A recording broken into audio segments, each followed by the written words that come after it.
A deluge of shocking stories from D.C. today. Ivanka Trump apparently using her personal email for government business. Why does this story sound familiar? Remember when Hillary did the same thing? Donald, well, I think you remember he wanted to lock her up. Well, what is the White House now saying about the first daughter's email scandal? Then, Andrew Cuomo calling out critics of the Amazon deal and also calling them names. We're going to show you who the New York governor is singling out and what he's now saying about them. And the battle for Speaker of the House wages on. Nancy Pelosi, she wants her old job back, but many Democrats, they say, well, thanks for the money for the campaign, but we'd rather have a different speaker. Is Pelosi the best choice for the Dems in the age of Trump? Evening, everyone, and welcome to RFL. I am Richard French, and we begin with an oldie but goodie from the never-ending campaign of one Donald J. Trump.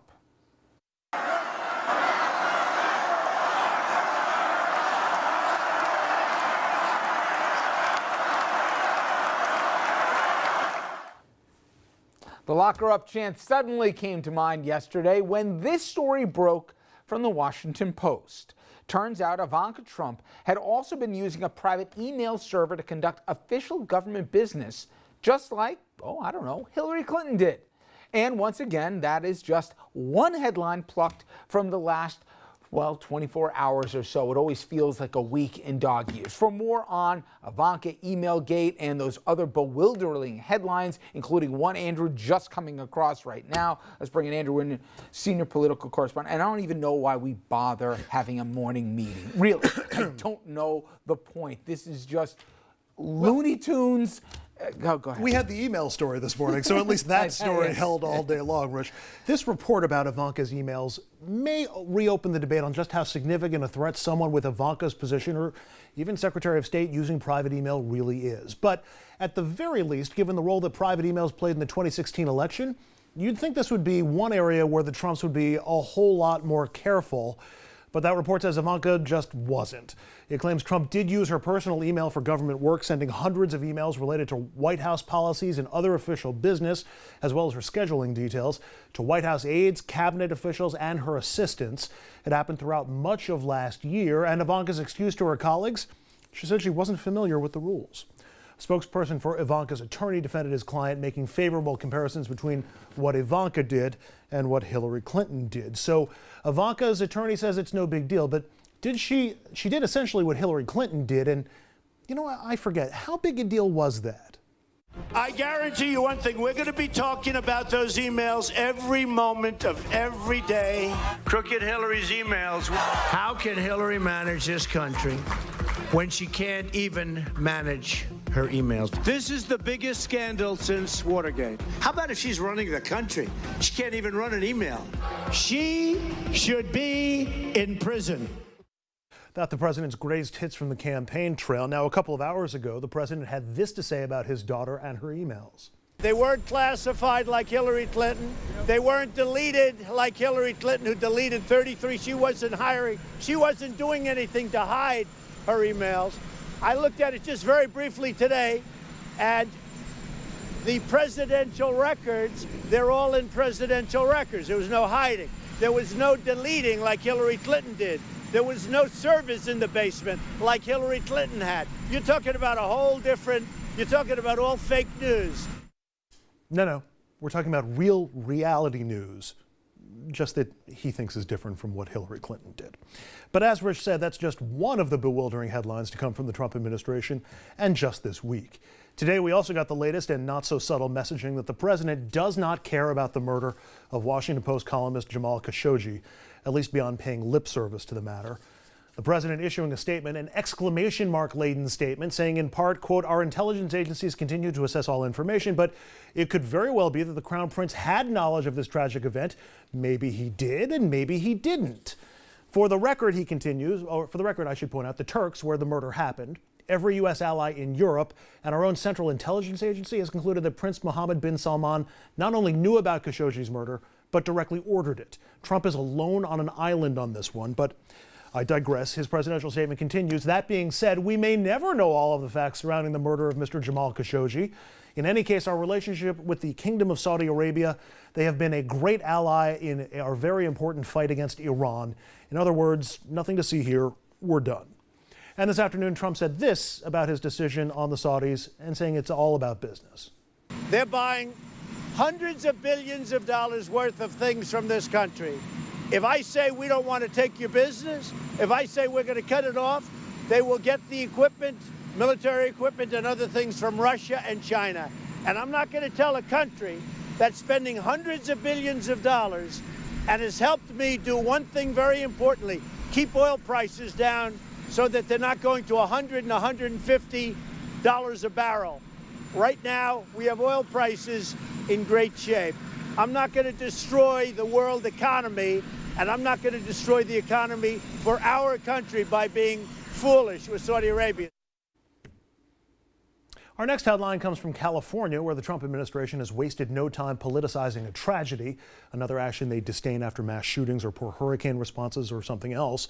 There are at least 4 fires still burning across California. Right now, 79 people are known dead, with nearly 700 people missing, and that's just from one of the fires. But in an interview with Breitbart, who else? Embattled Interior Secretary Ryan Zinke echoed the president and blamed the blazes on, quote, radical environmentalists who he says have sued to let fires burn, adding, I will lay this on the foot of those environmental radicals that have prevented us from managing the forests for years. And you know what? This is on them.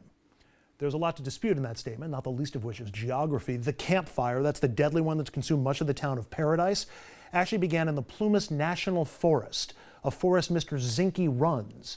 And another California fire is also entirely contained in another national forest.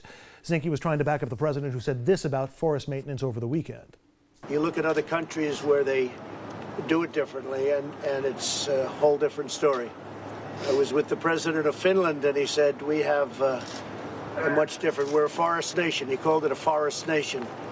And they spend a lot of time on raking and cleaning and doing things, and they don't have any problem. One problem, though, Finland's president said raking the forest isn't their policy. He also doesn't remember speaking to Trump about that, prompting Finns and others to post shots of themselves with rakes using the hashtag #RakeNews.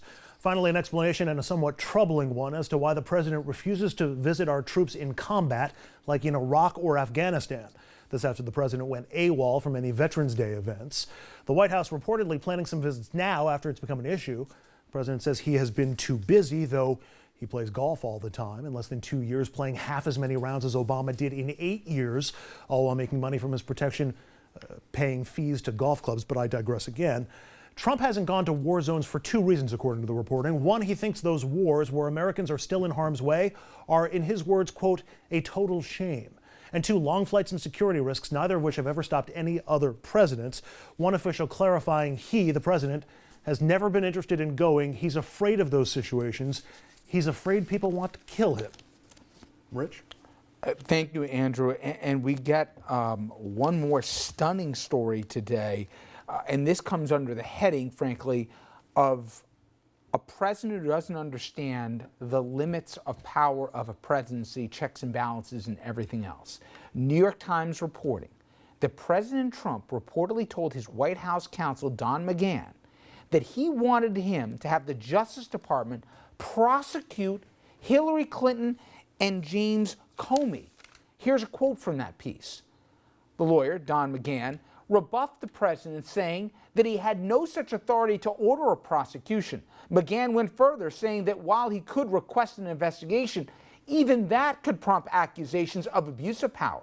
And to underscore his point, McGahn had White House lawyers write a memo for Mr. Trump warning that if he asked law enforcement to investigate his rivals, he could face a range of consequences, including possible impeachment. I don't even know where to start with this, Andrew. I'm not kidding. Like, we're going to bring our panel out.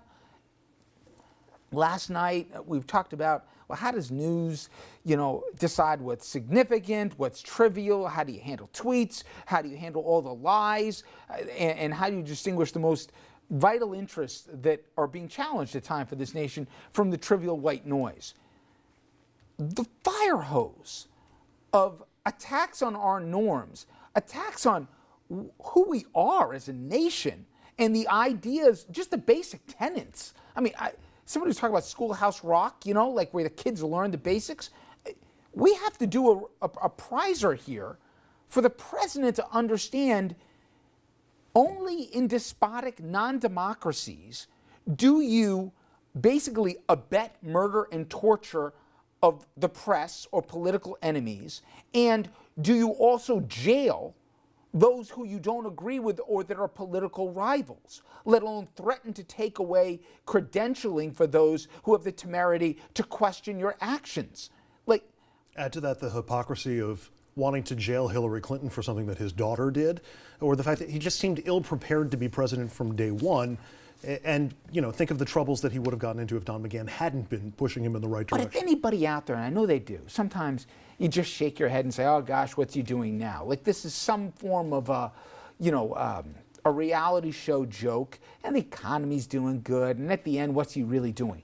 The damage that he is doing, and I don't care who you vote for, I don't care your political party, if you have any concern about the health of a democracy, let alone if you have any concern about the scars this is going to leave us both domestically and internationally, please just pay attention to some of the insanity that we have to report that's all self-generated by this administration. All right, when we come back, we're going to bring in our panel to talk about this and all the other news that's coming in as we speak from this White House. Stay with us.